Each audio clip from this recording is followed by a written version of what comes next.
Hello, good afternoon, everyone. Thank you for joining me. My name is Faye Garza, and I am the host of Faye's Angels. And I am so happy that my guest said yes to joining me again today. This is Julie Bassett. She is an animal communicator and a pet medium and an energy healing practitioner. I'm getting all my papers here ready here. Sorry, I'm not very um, organized. But anyway, hi, Julie. Good to see you today. Um, for those who are just tuning in, Faye's Angels is a spinoff of the shows that Roger and I do on Wednesday nights and Saturday mornings. We have a show on Wednesday night, which is called Latino Psychic Visions. Roger is a psychic medium, and we've been doing this for 6 years. We also have a show on Saturday morning at 10:30. This is Central Time both times, and it's called This Mug's for You. And that is a round the table at your breakfast table, having coffee, cocoa, or whatever, and talking about a topic of the day or just anything that comes up.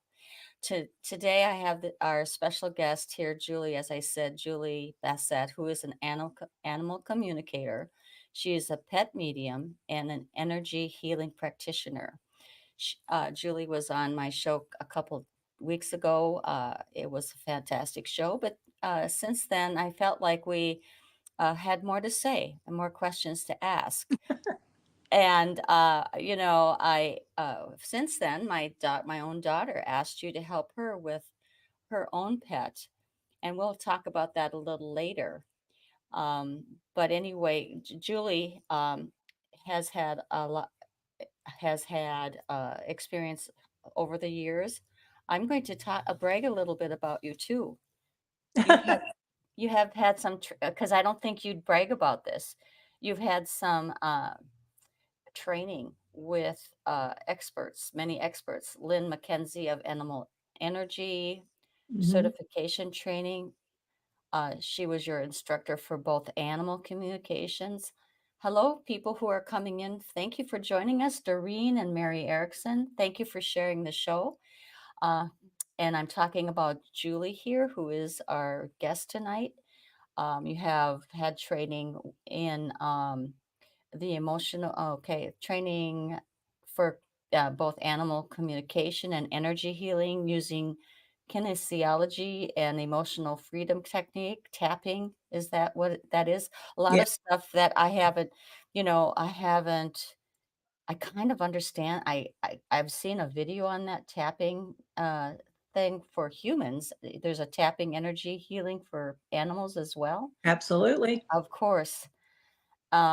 She Julie has graduated from the intuitive intensive mediumship, intensive energy energy intensive and channeling intensive, which were offered by Lightshine Academy, and the list goes on. Um, I'm so proud to have you on our show. Our experience with you last week or the 2 weeks ago, maybe, I don't know, was a little profound for me because you helped someone right here on the show with their pet. And I really am not asking you to do that again, but if the mood, if you are compelled, that's okay. But I really wanted to ask you, have a question and answer kind of session with you because it is, pets are so important to us. I think all of us have either have or have had pets that they didn't really want to know what to do with, uh, had some behavioral problems that they really, they're pulling their hair out of their head trying to figure out. And Um, and that's my specialty. and that's your specialty. Thank you, folks, for joining us. Thank you, Mary Erickson. Thank you, Herbie. Hi, Herbie. Good to see you, Candace. Awesome that you're joining us today. And we're just kind of talking a little bit right now as people come in. So, because I don't want you to miss a thing. And Herbie says, hello. Hi, I might, if the people start asking questions, uh, Julie, I will either, I can read them for you if you're working off of your pad, like you said, I can help you out there. I'm trying to see if I can pull it up under my, I think I've got it under my other device. So, um, I'm going to ask you, a question. I'll just get us started, kind of open up. And folks, if you have questions, please ask them as well. I mean, this is your chance to ask about your pet, or or about pets in general, or anything. But here, I'll start with my question. Could you tell me what is an animal communicator, Julie? What is that? It is someone that can telepathically communicate with an animal on their level. Um, Telepathic communication is natural for all animals, including humans. Most of us have forgotten how to do it since we're young, um, but everyone can communicate with animals. It's just that we've been preconditioned since childhood. It was all our imagination and things like that. And that's, it takes a while to get your confidence back and to trust what you're getting. And Mhm. sometimes it's harder to communicate with your own animals because your energy fields are so intermixed. It's hard to know what's your thoughts and what's their thoughts. Um, So yeah, and a lot of telepathic communication is sending pictures back and forth. They'll send me a picture. Um, I'll send them a picture. Um, Sometimes I clairvoyantly know where I just kind of know what they're saying.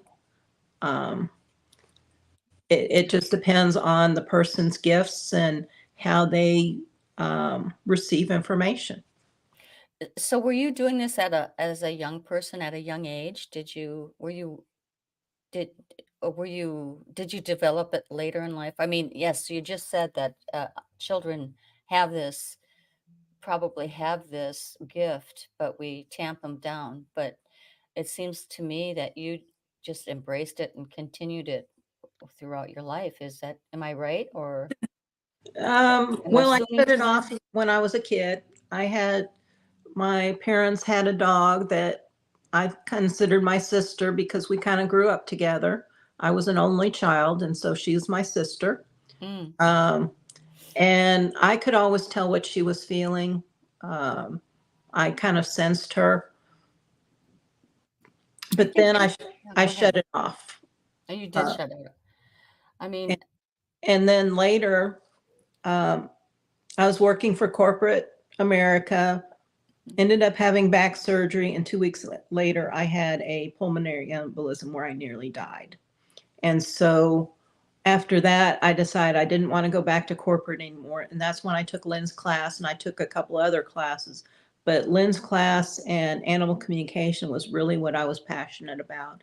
And so I studied under her and some other animal communicators mhm. and practiced and got my confidence up, got to where I trusted the information I was getting.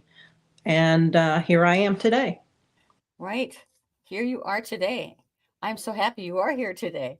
Um, yeah, I mean, it is just kind of uh, tapping into what you've just said about children having the ability to communicate with their pets and their animals. I love watching on Facebook. There seems to be this reel that comes to me because I love animals. I love anything I see about animals.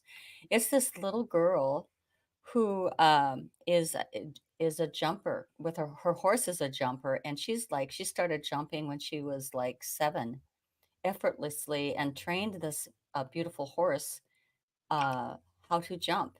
And they are a team, and they're at first the horse wasn't able to like jumping, but then started jumping with this little girl. And also other, Facebook reels that see this horse with little girls, a little child, like face to face. The Mhm. child is kissing it, is touching it, looking into the horse's eyes. I mean, horse is 1,000 pounds. And the horse is not biting the child. The horse is not trying to run the child over. It's just amazing what is going on between both of them, right? Because it can happen. It can happen. The other questions, let's see, what was the other question that kind of just popped in and kind of left me here? You also are a pet medium. Yes. Could you kind of explain the difference between pet Um, community, if there is any difference? well, animal communicator basically just deals with live animals. A Oh, medium yes. can speak to either a deceased animal, like an animal that has passed, or a live animal. So I can speak to animals that have passed or live animals. Right. And you know what we experienced in our last show is that you not only were communicating with a cat in somebody's household who saw a spirit, you communicated with that person's spirit you did, that kind of blew me away because I wasn't well, I don't know why. It kind of it was a surprise to me, but it was a wonderful surprise because you were able to connect a grandfather figure with one of our viewers who is on our shows a lot. I want to also welcome a couple of people here. Thank you for joining us tonight. Julie Evans, thank you. And Polly Miller and Emma Gens. And so, I mean, they're all saying that they have, Candace says she has 2 dogs, and Julie Evans is talking about past cats. I'm not sure if she has a question about that or she just mentions it. Um, Julie Evans says, my partner's doggie has a tumor in her bladder. Oh, I'm so sorry. Yeah, that's sad. I'm working And with my stepmom's service dog right now to help treat bone cancer using shamanic energy healing techniques because I'm also a shamanic practitioner. yes, you are. So, Julie, I'm going to say, if you want to connect, that's another thing I wanted to ask you is your shamanic healing. Um, could you talk a little bit about that too?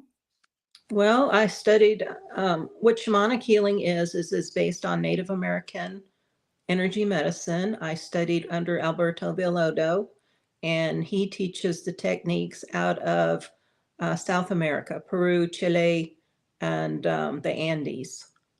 And it is very powerful in medicine. And what I've done with my stepmom service dog is with bone cancer, they only expect like 2 months to live. Mm-hmm. He's been alive now for 6 months from his initial Wow. diagnosis. Mm-hmm. And he's telling me his timeline is like 2.5 to 3 years. Wow. So that is, But it is taking multiple sessions and being very diligent about it. But, you know, he's part of the family and I'll do whatever it needs to do to help him. that is so cool. And Julie says, yes, that is amazing. So, I mean, yes, we get the diagnosis from the veterinarian about things that are up with our pets, and sometimes the news is just really not pleasing. And and so, if that is, uh, so with that, I need to say to everyone, I have my daughter who's waiting backstage, who has had the service from Julie with her own pet. And I'm going to bring her on because I think it would be good to know from someone who's actually had the help from Julie to talk about that experience. And so I'm with no more hesitation here. Here comes Tanya. Tanya has come on board. There's Tanya. Hi, it says I'm Welcome, Roger. Tanya, to the show. It says Roger Garza, but I'm going to change that. Oh my Honey, you don't gosh. look like a Roger. No, don't worry, let me everybody. fix that for Roger you, honey. didn't have a sudden transformation. Here, I'm going to work backstage here for you. There you Hi, go. Julie. How are you? Good. How are you doing? I am doing very well, thank you. So, Tanya has a beautiful girl, Matilda May, and we talked about her briefly last time. And suddenly, between the last time Julie was on my show and today, Matilda started walking funny. I'm going to let Tanya tell you the rest of the story and tell the folks what happened when you brought her into the vet, what the discussion was, and then our decision to have you contact Julie. So I'll let you take the floor. Okay, here you go. Okay.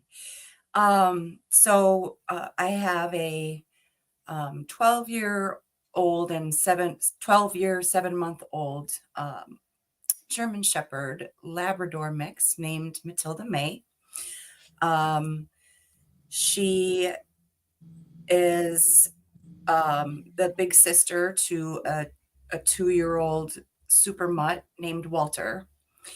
And Walter keeps Matilda very busy and pretty active.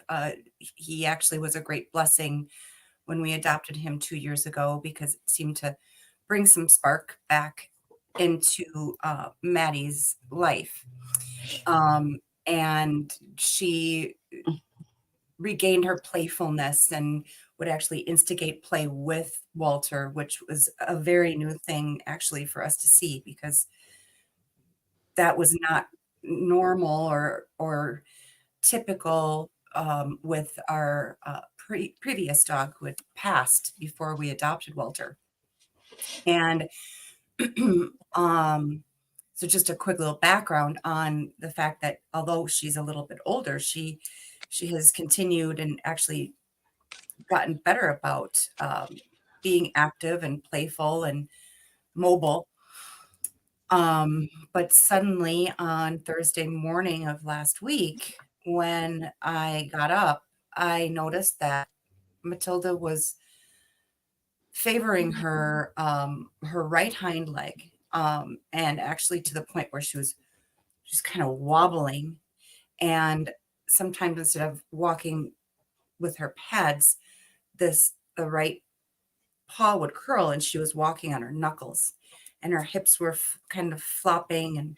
And she's how big is she? She's like 90 pounds, isn't she? She's Not quite. She's yeah. She's 65, 70 pounds. She Yeah. fluctuates right in there. Yeah. And does have kind of that curved, profile that you see on a German Shepherd. So she did physically really inherit a lot of the German Shepherd with her mixture. Mhm. By Friday morning, both of Matilda's hind legs were pretty much, it was like they just weren't cooperating with her. She wasn't crying. She wasn't expressing pain.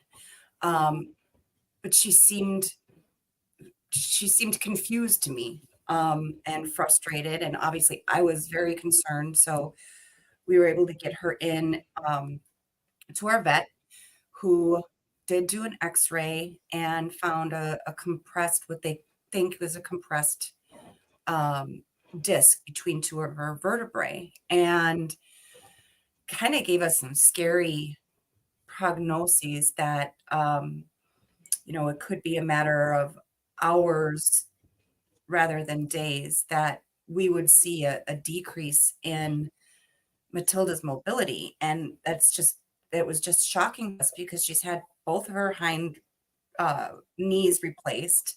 She's kind of our bionic puppy, or not anymore puppy, but that's what she is to us.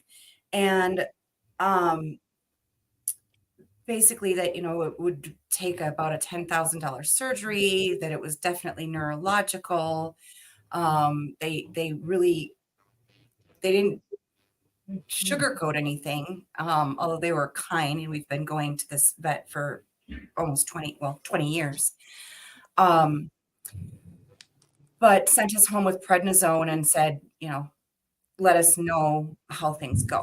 But she was preparing for for her to get a lot worse and to, kind of prepare you for, the ultimate decision to be Yeah. made, right? So you went Yeah. home brokenhearted and sad, and that's when we talked, Yes. and that's when I said, "Hey, why don't you talk to Julie? Talk to Julie. Light bulb. Talk to Julie." And what did Julie do? Tell us what she did.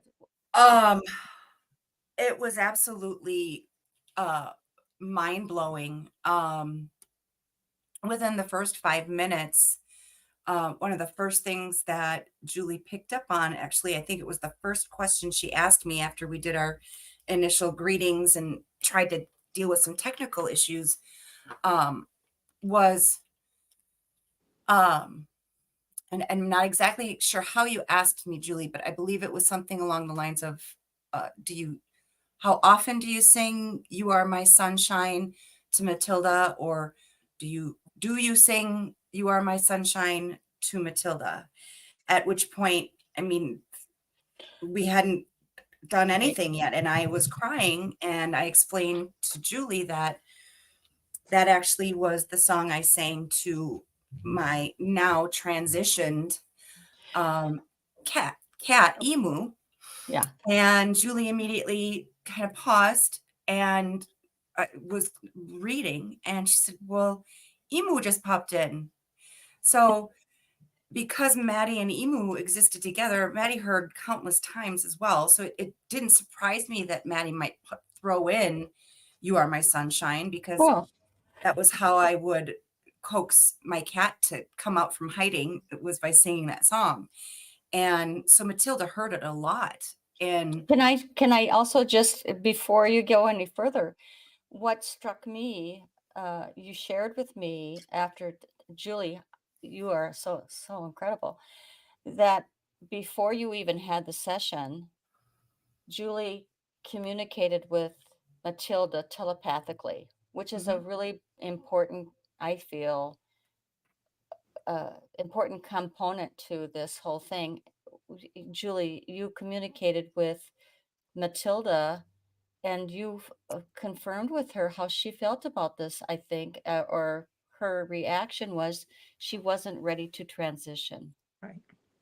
And that was, when I heard that, Julie, when Tanya shared that with me, I was so happy. I mean, I love this dog too, and I thought, oh, and also said that to Roger, and he said, oh, because he felt the same way that you did, Julie. He didn't that she doesn't want to go, and Julie, you said that as well. So I mean, that really was an important part of before the session started. So I just had to kind of throw that in so that people understand how incredible this service can be for anybody who has a question on their pet. So go ahead. well, I mean, and for me, I am a hesitant. I tend to be one who is, how do I explain this? I research the heck out of things. And while I definitely believe that there's a special communication, that there's even an aura that is shared between an animal and their human, this is the first time I'd had the opportunity to talk to Matilda, right? And was, like, oh, I'm willing to throw wet rags at the wall and see if they stick, because Right. I don't want to make the wrong choice on her behalf, and so when Julie's first question was about "You Are My Sunshine," I looked over at Trevor, my boyfriend, and I just went, well, that just pretty much, it was like stamp, absolutely no question in my mind that Julie had spent significant time with Matilda before our session reading, and that they had connected, and that they were chatting with each other. I think Julie, you even said at first, you kind of introduced yourself to Matilda, Yeah. and she was a little confused at first because, you know, face to face, she hadn't met you yet, and you explained that you were mommy's friend. And then Maddie just kind of opened up. Yes. So, I mean, maybe you can talk a little bit about that first introduction you have before you talk to the human companion. Oh, sure. You're doing the work. You're not doing the work on the human. You're doing the work on the pet, while the human is sitting in the background waiting for the call. Right. So I Yes. think it'd be really cool to hear about how you introduce yourself to the pet, how you and how that conversation goes. That would be amazing to hear about. Sure, absolutely. Well, whenever I connect in with a pet or one of our animal companions, I always introduce myself. And I said, "Hey, my name is Julie Bassett. And I said, and he says, "Do you know who I am?" Sometimes they do, sometimes they don't. But she said, "No." And she was kind of like a little confused, like, "Oh, where are you?" So It's been one heck of a week, and now what this going on? yeah, and I told her that, her mommy had asked me to talk to her, and that you were really worried about her, and I asked her if she'd like some energy healing, and she said, "Oh, yes." And so, all my energy healing is primarily done remotely because these sessions can take anywhere from like 45 minutes to 2.5, 3 hours, depending on what the animal says that they need. Because I only do what the animal requests or their higher self requests for me to do. And I work on the physical, the emotional, and the spiritual level. There's a set protocol that I generally use, but then I have a whole list of other tools in my tool belt that I can pull out if as guided by the animal's higher self or by spirit. Wow. And as part of that, Julie, another item that you had touched on with Matilda was that she kind of just confessed to you that I'm a daddy's girl. Yes. At which point, then again, I looked over at Trevor because we talk about that all the time. I can ask her to do something, and she flat out will just stare at me. And I'll ask her in every tone of voice and get excited and, do all of the, come on, let's do this. And then turn and look at Trevor and, point to Matilda, and he'll say one thing and she'll get up and she'll do it. And it's just like, so I've always sensed, since Trev came into my life, Maddie was only about a year and a half, too. And the excitement she would have when we were first dating, when he came in, was like, well, I feel like chopped liver compared to my boyfriend, and I'm the one who feeds you. I'm the one who takes you to the vet. I'm the one, you sleep with at night. Doesn't seem quite fair, does it? No, but I loved it because I felt that they, like, immediately there is the way they just look at each other is just so incredible. And the way he talks to her, and he just looks at her, and her tail, we call her Thumper because her tail is so thick and fluffy. And he looks at her, doesn't say a word, and she just thump, thump, thump, thump, thump. That's all it takes. He doesn't even have to talk to her. And So they're a little telepathic as well. yeah, Maybe Trevor doesn't even know that he is, but she's picking it up, huh? yeah. And they pick up a lot of energy. So Yeah. that was amazing that Maddie told you, Julie. I'm a daddy's girl. kind of like, Yeah, and I'm also getting a sense that they have a like soul family type connection. Trevor and Maddie? Mm-hmm. that doesn't surprise me. They're both very even natured. They're both, they both really only speak when it's really important. They're not chit chatterers. Um, and his calm, I mean, it resonates throughout the house. It just, the moment he comes in, all of us just feel it. But Maddie has always been a fairly calm, just laid Chill. back girl. Yeah. I mean, even as a puppy, it was kind of weird, like that she was so laid back. So it wouldn't surprise me, just because they have very compatible personalities. It's like they really get each other spiritually. Yeah, because there's a deeper connection there. So a soul, did you call it a soul partner? A soul, part of the same soul family, because we have Okay. different people that we travel with different lifetimes, and Mm. including our animals. But I'm getting like there's a soul family type connection with Maddie and your Trevor. boyfriend. And Mom, I'm going to ask your question because it just works Yeah. right now. I was just about ready to ask it. So, yeah. So with that, Julie, is there ever a time where an animal soul will post transition become a human soul? Does that ever happen? Or do they stay in an animal form? Soul. Soul. Does the soul stay in an animal? That I do not know. I know that, for instance, one of my clients had a horse that I was working on, and one of his past lives was as a dog. And the reason why he decided to come back as a horse was that he saw the show Mr. Ed and started singing the theme song to Mr. Ed and said, I want to come back as a horse.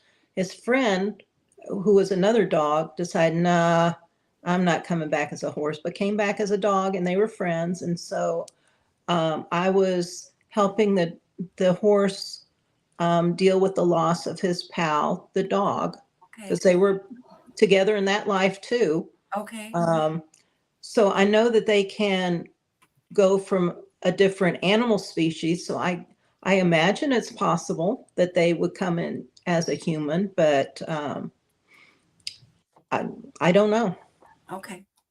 That's an honest answer. It's always, it seems that there's a lot of not controversy, but it seems like some feel that they do and some feel that they don't. But I also, the jury's out on that one.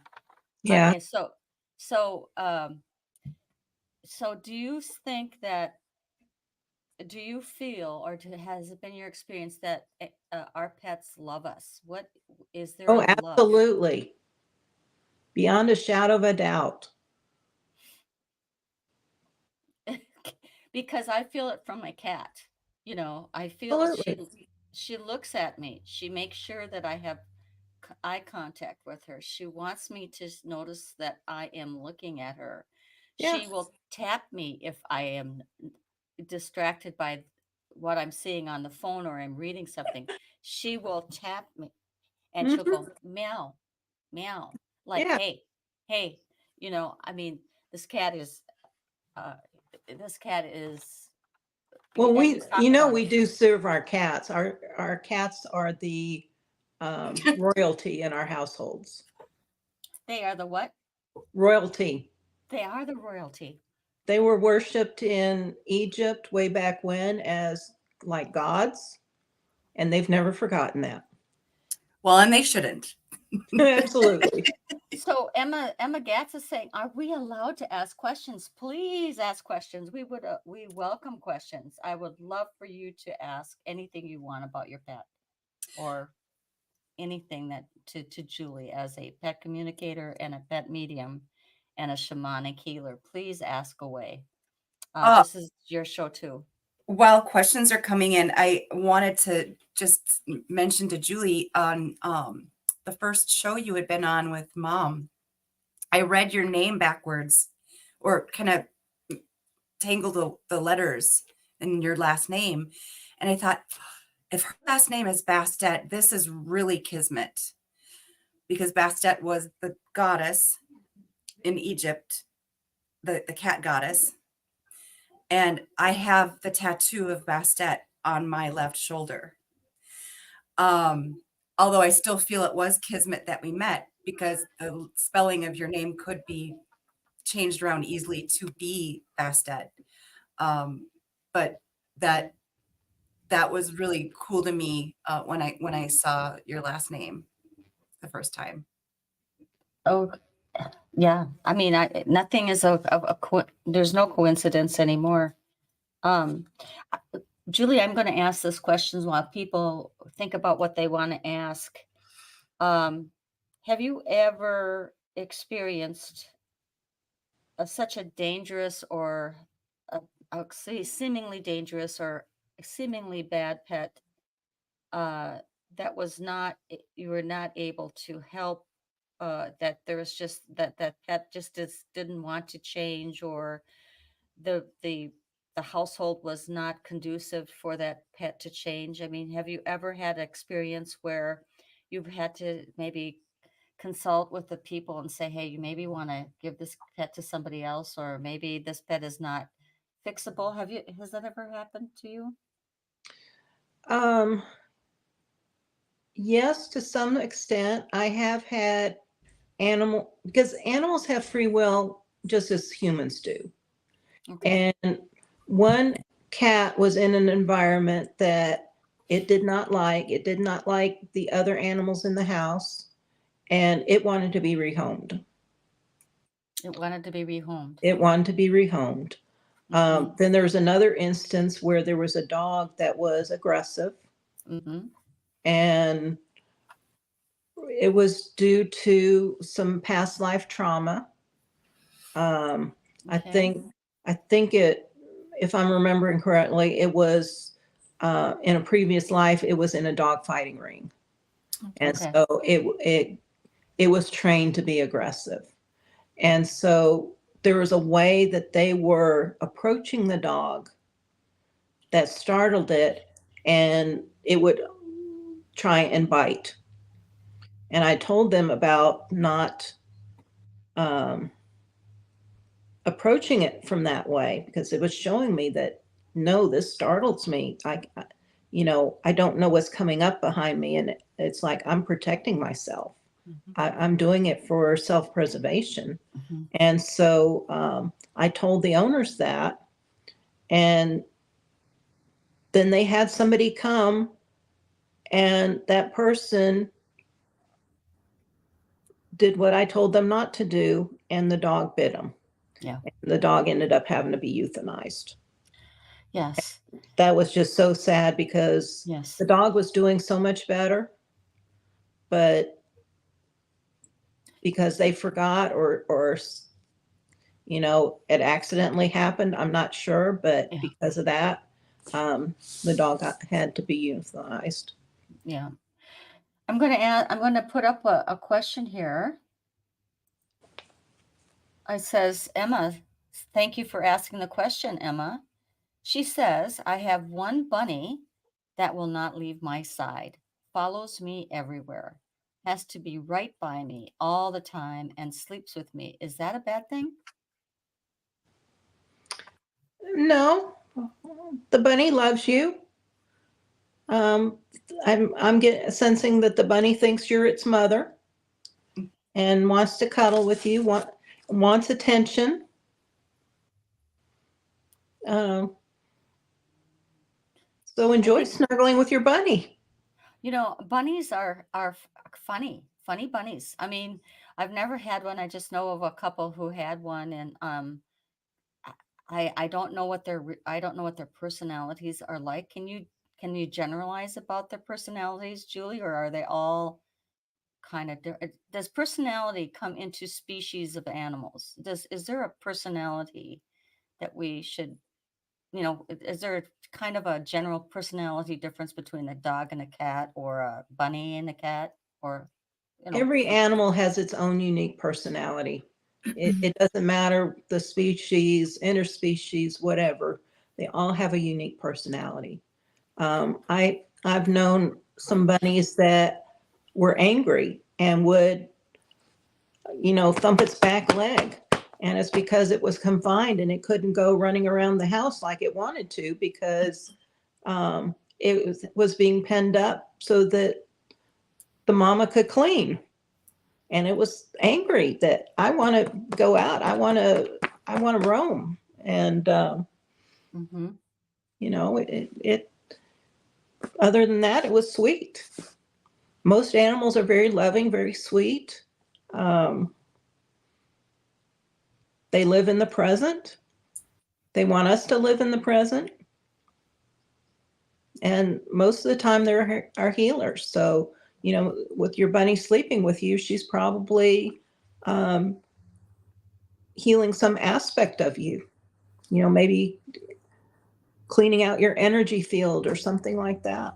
Oh, I believe that animals are healers for sure. I remember babysitting a cat for my sister when I was going through a divorce, and I was babysitting at their house while they were gone for an extended period of time. And that cat came while I was sleeping, and hopped on the bed and extended his paw to hold my hand. Aw. It was the first time I think I had experienced the sweetness of a Maine Coon cat, and so I was sold. I was sold on this on the on the type of cat. So yeah, I mean, it helped me. It helped me get through a really dark time. And I was grateful that I was able to babysit for my sister, because I didn't have any animals at the time. Emma, thank you for asking that question. I think it's wonderful that you asked it. Everybody, we don't get to see the inside, or we wonder about what our pet is thinking. We don't know why they do this. It's really wonderful to have an inside look at what our pets do. Yeah, Herbie says when he first glanced at his phone after his walk from the grocery store, he said he thought Faye had gotten younger, but noticed it was Tanya. That was funny. Thanks, Herbie. We don't look anything alike. No. Carol is asking a question. I know I wasn't going to ask you to go that far, but I mean, this is a question she's having. Any messages from my Freddie dog who has passed? My heart still breaks, and it's been 7 years. Oh, I'm so sorry. It's always difficult losing one of our fur babies. You said his name was Freddie? Freddie.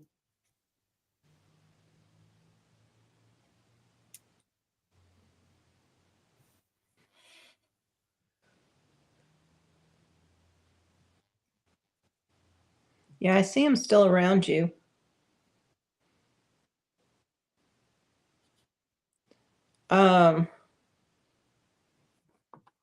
He's thanking you for taking such good care of him. He says he's still by your side.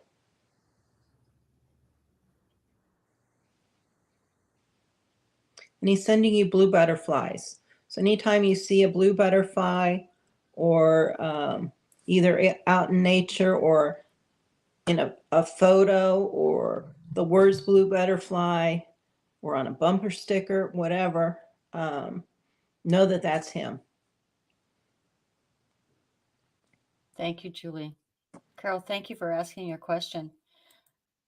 So Julie, what is the strangest animal or pet you have communicated with?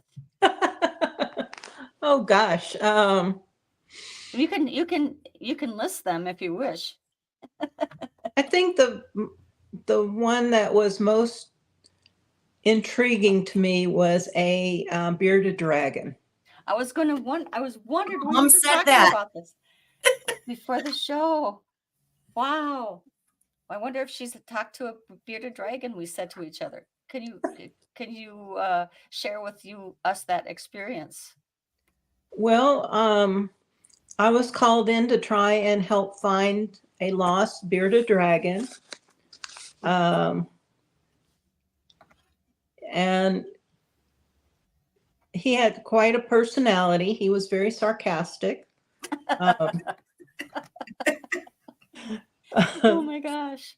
and,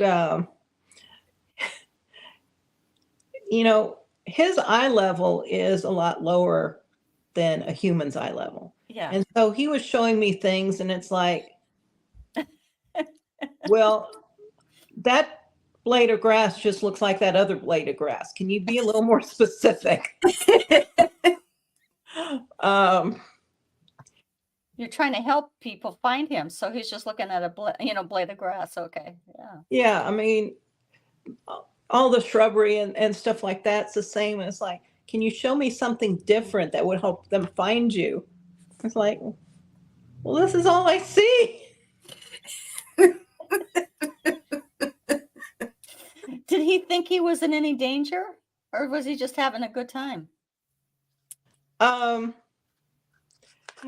He was out exploring his territory or beyond his territory, and he lived in the desert though, and so they were worried about him being out in the heat for so long. Yeah. So, but yeah, unfortunately, I wasn't able to ever find him. I don't know if they ever did find him, but you know, and I don't really like doing the lost animal cases because they're very hard because the animal is always moving and it's hard trying to track them. But I do some like map dowsing to try and find the area where they're at. But that just, you know, map dowsing is not very accurate because it can be a whole area on a map and it's hard to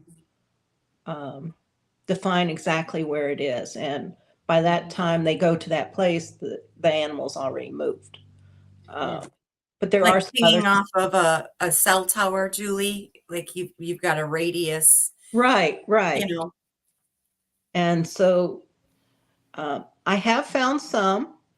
That was my next question. Some though, I've had to tell the owners that the animal has passed because sometimes animals do leave to transition because they don't want to be around their family. They know how hard it's going to be, so they just decide to leave and transition. I've had some that have gotten attacked by other wild animals and killed.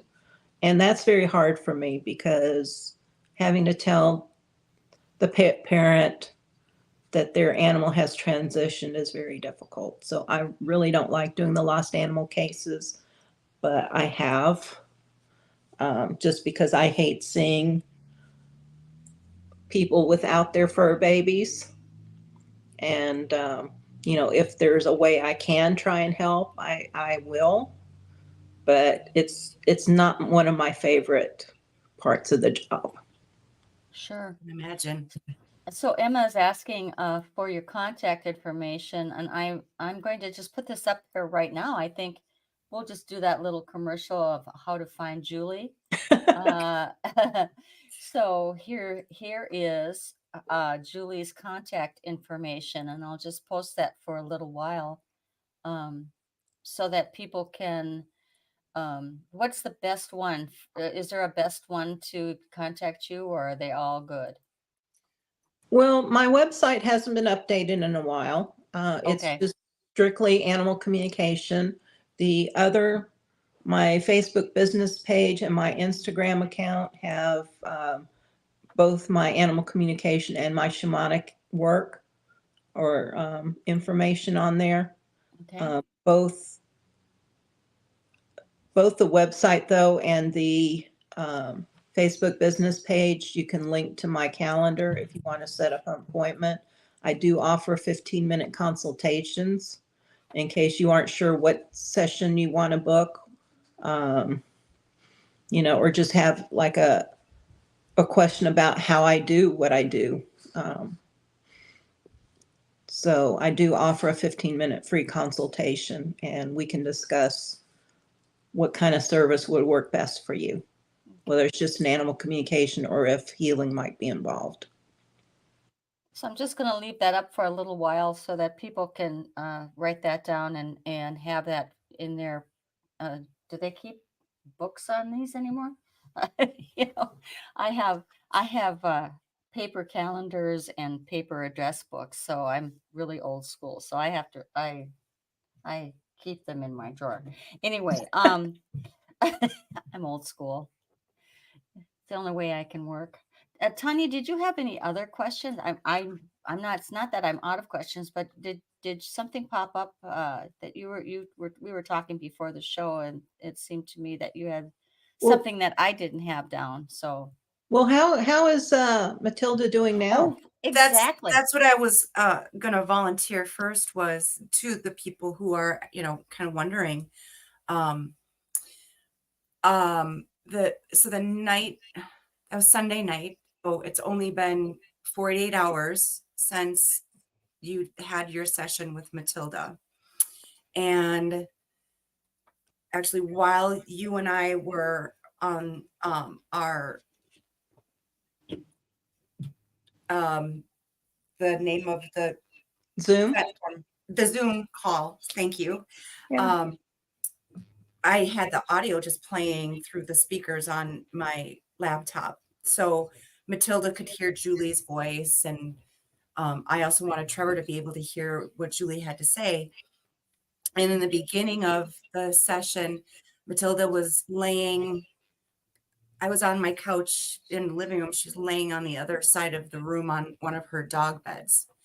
And about 20 minutes into the call that I had with Julie, Matilda moved about 3 feet closer to where my laptop was. By the end of the session, Matilda was like right underneath the card table where my laptop was sitting, kind of facing the computer, like she was listening to Julie, and that she was getting up and moving, that 3 times in the conversation we had, immediately following Julie's session and healing with Matilda, was more than she had moved in that whole day on her own, without one of us having to coax her into it. So it was just Julie's energy alone, I could tell, had helped Matilda.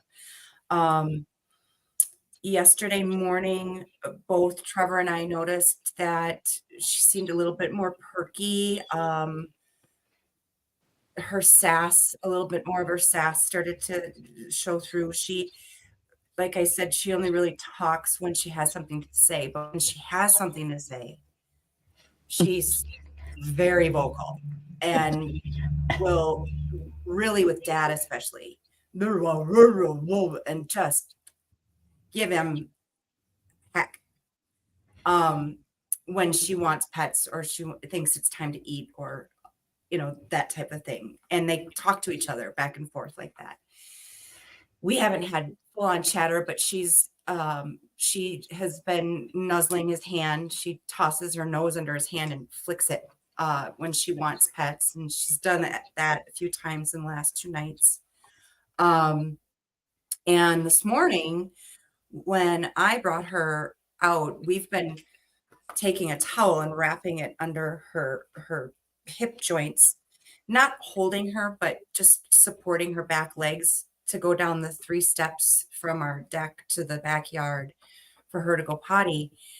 And I asked her this morning if she had to go, and I didn't even finish asking the question, and she was up and she was standing at the back door, and I had the door open for Walter, and she looked back at me and she looked at the doggy door, and she just went through. I was grabbing the towel, and through the doggy door?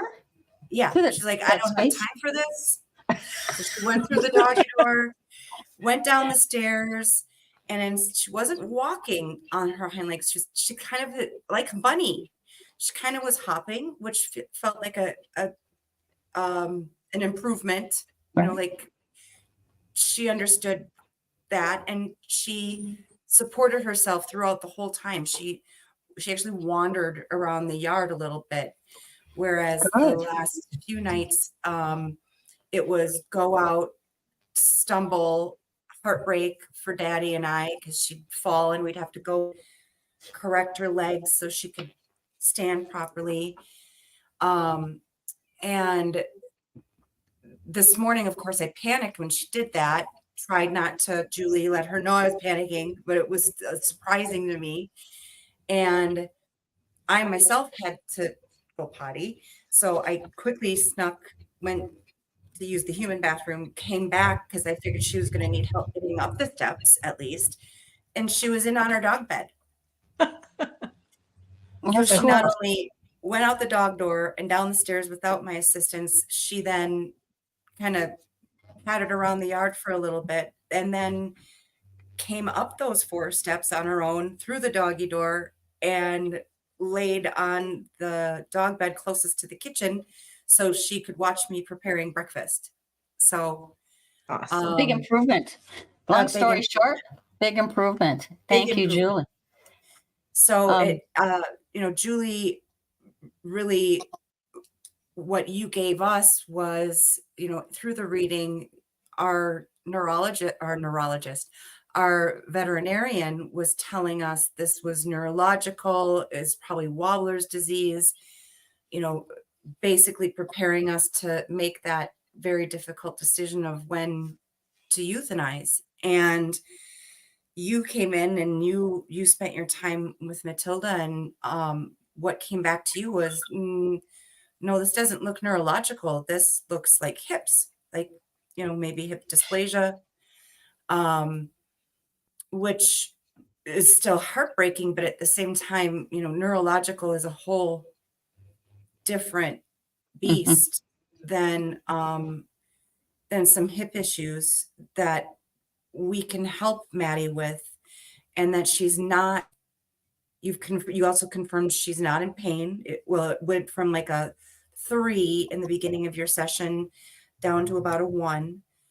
That she was a little confused, but not so much scared in the beginning. Yeah. So these were all things that just amazed me, that our pets. I was asking you because I've always wondered, do they get confused? Do they have that anxiety, like that fear, like we do, that anxiety, like we do, which you confirmed she was kind of taking on our anxiety Right. because of some changes in our personal lives that have been seeping out and into her energy. So these are all things, everybody, that Julie in one session was able to provide to us about our girl. And that was on top of remote healing, that is palpable, that we can see in just 48 hours the difference in our girl. I wanted to give a shout out to someone who just joined us, and it's Jonathan Keyworth. Thank you for joining our show today, Jonathan. And Jonathan is a, a guy who we love to follow. Uh, he has a show as well. He has a spirit box that he uses to help solve cold cases. And Jonathan, if you just want to put your show up, that would be helpful to me, because I have a hard time multitasking. Thank you for joining us. And he also says hello to you, Julie. He's saying hello, but Hi, he has a Jonathan. I love his motivation. I love what he does. He's helped people for a while here. He also, and so everyone join him, watch him work. I really highly recommend it. And he says it is targeting with the what? Hello, where'd you go? Boo, doo, doo, doo, doo. See, this is what happens to me. Targeting with the JK-47. Yeah, there you go. And it's on at noon Mountain Time, and that would make it I think around 1 o'clock our time. And he is targeting with the JK-47. Just everybody check it out. It's awesome. I'm gonna post a question from someone, Teresa Dobbs. Teresa says she had a dog named TC, and Jonathan added it's Tuesday at Mountain Time. I guess I didn't say that. It was today. Teresa says I had a dog named TC, and he and his wife loved to stay outside. The next morning, we found him in his doghouse, and he had passed away, and his partner Candy was in front of him alive. My son fed him last, and he was saying I might have caused it. I think that means his son thought he caused it. I would like to let him know something. Can you tell me what could have happened to our loved TC? It stands for Top Cat, which is a dog. Okay, Okay, I mean, can you help Teresa with that? let me see. All right. TC.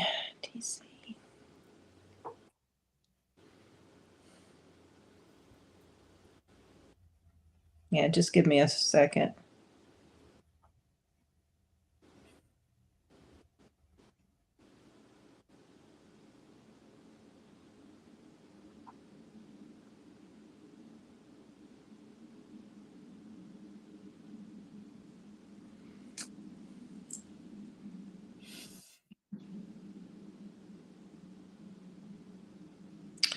I'm getting that it was not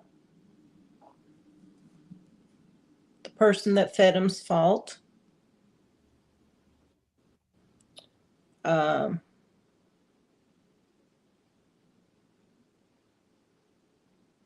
I'm getting he had cancer, and he died after a bout of cancer. I'm getting that it was undiagnosed. Is it diagnosed? Yeah, it was undiagnosed.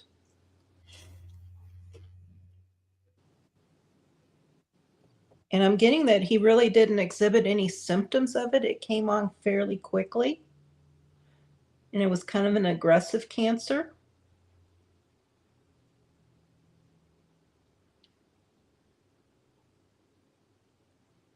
But he says he's at peace now. He says he's whole and he's healed.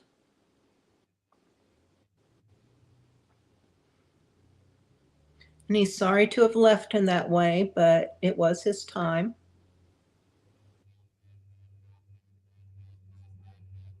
Anything else you want to say? I don't see anything else. Okay. He's just saying that, just tell them I love them very much. And thank you for taking such good care of me. So no, it was not your fault. Animals don't fear death like humans do. It's just a transition for them. And he is just saying it was my time to go. Teresa brings this up after that. She goes, probably from the awful dog food that causes. I struggle with my own history of a pet that passed away, two pets that passed away, and I through sheer ignorance on my part, I was feeding them the dog food that we buy at grocery stores. That was and so I deal with I try not to have guilt anymore, but that was the guilt I carry because I feel like sometimes their allergies and their things that happen to them are because of that. But can we kind of talk to Teresa about I'm getting that this was more like brain cancer. And I think the cancer that's caused by some of the dog food out there is more like a lymphoma. oh But I'm getting something with his head. But don't blame yourselves for the food. It's the industry. They Yes. they are keeping a lot of stuff from us is about, Yeah. and they aren't regulated like the drug industry is. And so they don't have the accountability. They're just in it for profit. Right. So don't blame yourself. A lot of it's been hidden. Things have been slowly coming to the surface about some of that stuff and how it's making our animals sick. Yeah. So, just forgive yourself because you did what you thought was best at that time. She adds that Candy, that was the other pet that was with TC. Candy passed away 6 months after him. And then she adds that her husband died from brain cancer at 47. So, I'm so sorry. yeah, so sorry, Teresa. Yeah. But thank you for sharing your question with us. This this is what it's all about: getting to know our pets, getting to know a little bit more how we can help our pets. I think discussions with you, Julie, has helped me in my own personal um, oh, coexistence with of my cat actually, and Roger brought with him when we got married two pets. One was a Chihuahua, is a Chihuahua, and the other is a Chihuahua Terrier mix. And I had to learn how to negotiate with those two dogs. We're still you all know, working on that. we're still all working with it because they certainly have a whole new, I mean, talk about personality. I mean, Hmm. and what to expect from a Chihuahua. It is pretty funny. They're pretty smart. They're little, but they really are smart. And they'll And they just do, are fearless too. oh, Oh, They absolutely, are absolutely. fearless, small but mighty. Oh, I know. And in charge, they're so in charge. Absolutely. And even Absolutely. the posture this dog, uh, that this little dog has is I am in charge. But, the cat is actually in charge. So he's kind of miffed about that, but I think they live in different levels, so it's okay. But every once in a while, the cat will just kind of give her like a little like that and lets them know I'm still in charge. Okay, it's really funny. I enjoy the animal kingdom I'm living in, so Absolutely. yeah, it's kind of fun. Anyway, I have a question here, and maybe you answered it, but maybe I need to ask it kind of in a different way. Um, well, we touched upon it last time, but we all have this terrible, or we feel it's terrible decision to make, and it's a euthanasia. And maybe you would like to. You gave me freedom of guilt because we had to choose upon the recommendation of our vet when it's might be the best time, or maybe we feel it's the best time and it's a hard decision to make, that this dog or this cat just can't live like this anymore. um Dealing with the guilt aspect of it, do you want to share with us how Sure. the pet feels about it when it actually does take place? I thought that was profound to me, kind of. Animals do not fear death. They think of it just as a transition, like taking off their fursuit and um, going off into the ethers. Um, but they don't want us to feel sad or guilty. They see what's in our hearts. They know that we love them so much, and that to them it's a gift to let them um, go, and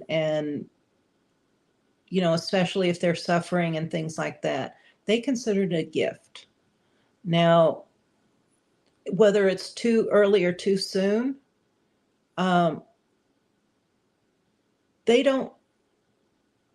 They just see what's in your heart, and if you feel that it's time, And, oh, is it too soon? I'd much rather it be too soon than a day too late. So never question. I mean, if you can tell by looking into the animal's eyes whether it's time or not. Sometimes they'll give you signs. They won't eat for a few days or won't drink or real lethargic or go hide in the closet.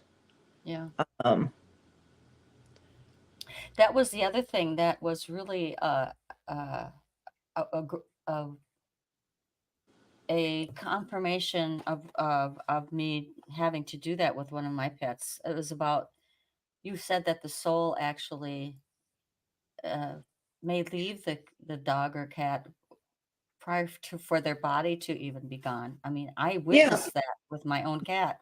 yeah. More, Whenever they're in a lot of pain or whenever they're getting ready to transition, they will leave their bodies for periods of time. And so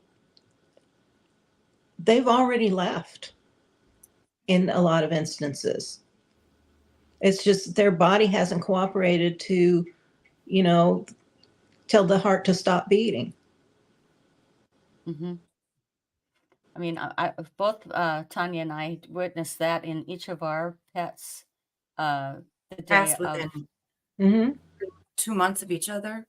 right, and we witnessed the change in the body when we had to Absolutely. surrender. It was Absolutely. And I can't tell you how many people have come to me asking if it's the right time and yeah. how will I know and things like that. And sometimes it is the right time. And sometimes, like there was one dog that I helped with a friend of mine. The vets kept saying it's time, it's time. But the animal kept saying, no, I want to live. I'm not ready to give up yet. And the dog is still alive today Wow. and living a healthy, happy life. I mean, it was touch and go there for a while, but he pulled through. Right. I remembered Tanya, and I'm going to get to your question, Nancy Moreno. Thank you for asking it. I just want to touch base on. I thought of this today when I was thinking about the show we're having with Julie, the pet communicator. And I'm gaining all my information from the experience that I've had, and I've watched my children have their own pets. And Tanya, while she was in college, adopted a cat, a barn cat, and this is Emu, right?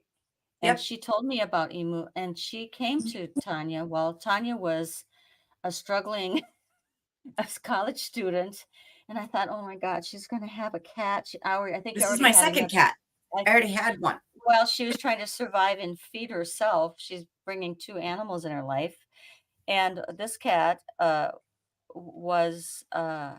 it wasn't well. She couldn't even breathe and Mm, and seemed to like a lost cause, and I in my infinite wisdom said,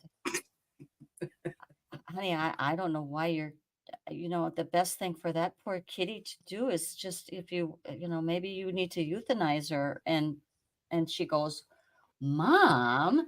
And how long did that beautiful cat live? You 18 years. 18 years. She didn't listen to me, and I think so I didn't have any wisdom whatsoever, but I was feeling bad for her and for the cat. I mean, I felt like this cat couldn't breathe. Tanya was a college student having a couple of other jobs as well, and I thought, well, I was just being a mom, and I love animals, but I thought, well, oh my God, another Well, cat. she couldn't breathe because her nostrils were crusted with snot. mhm. So I regularly, she was quarantined in my bedroom for a month and a half from the other cats in our house. I had two roommates, one of which also had a cat. My older cat had to stay out of my bedroom. And I had a supply of damp washcloths that I would use to clean off Emu's nose after she'd sneeze while I'm studying. She just needed the So snot there you cleaned go, off of her nose. Julie. I felt like a terrible person, but I don't know. what do you do? I thought that was a cat that wasn't able to survive. What did I know? But I just She had to was say the that. only cat of her litter. She was the only litter mate that did survive. All of the other, Wow. her litter mates did pass from the same illness that she had. She had was So pneumonia. lucky Is that had what she? you. I'm sorry. she had kennel cough because the roommate of my friend who lived on the farm left work early one day. His girlfriend didn't want the cats on the farm. And he packed up all of the kittens and brought them to a pet store where all of the kittens, they were not done weaning from mama. And all of the kittens acquired kennel cough. And I and my friend, whose cats these were, the roommate had no right to do this, went to the said pet store and rescued 3 of them. I brought home Emu. We had to argue with the pet store that no, we're not going to pay for these cats. They're his cats. And so had they stayed in the barn, they probably would have been fine. But because the roommate's girlfriend didn't want the kittens around because they were being mean to her miniature pincher, who was a terrible, sorry, she was a terrible little thing. So I rescued one, and my friend brought back home his 2 kittens, and those 2 didn't make it, but my little girl did. So For She 18 was years. lucky she was lucky to have you. Yeah. I was lucky to have her. Okay. So Nancy, finally, I'm going to put you up here. Thank you for asking your question. She says, what does it mean when a dog keeps looking towards the door?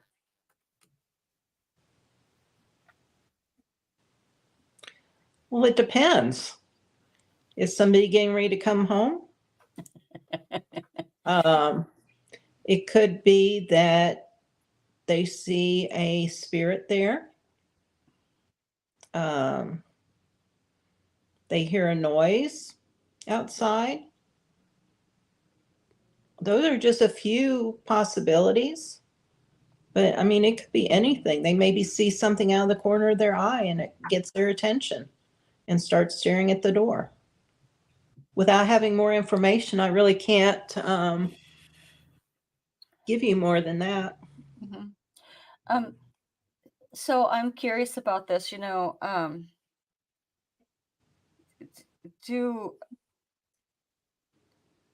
you ever found it hard to communicate with any species, or are all species? Do all species of animals, can you communicate with all species in your? I remember you talking to Laura Lee about a snake that you communicated with. It was a water moccasin, wasn't it? I found that to be totally intriguing. Yeah, that was more of a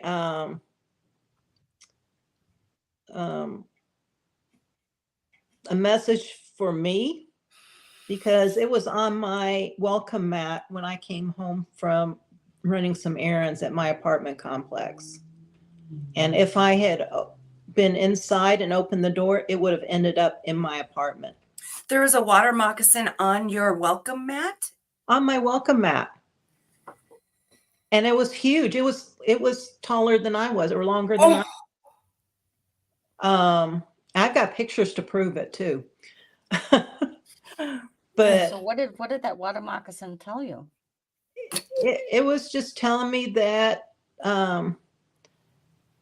this was a time when I had left my husband of 30 years. I was transitioning and healing from that. And snakes routinely shed their skin.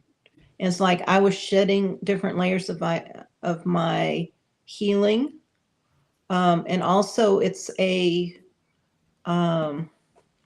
symbol of transformation.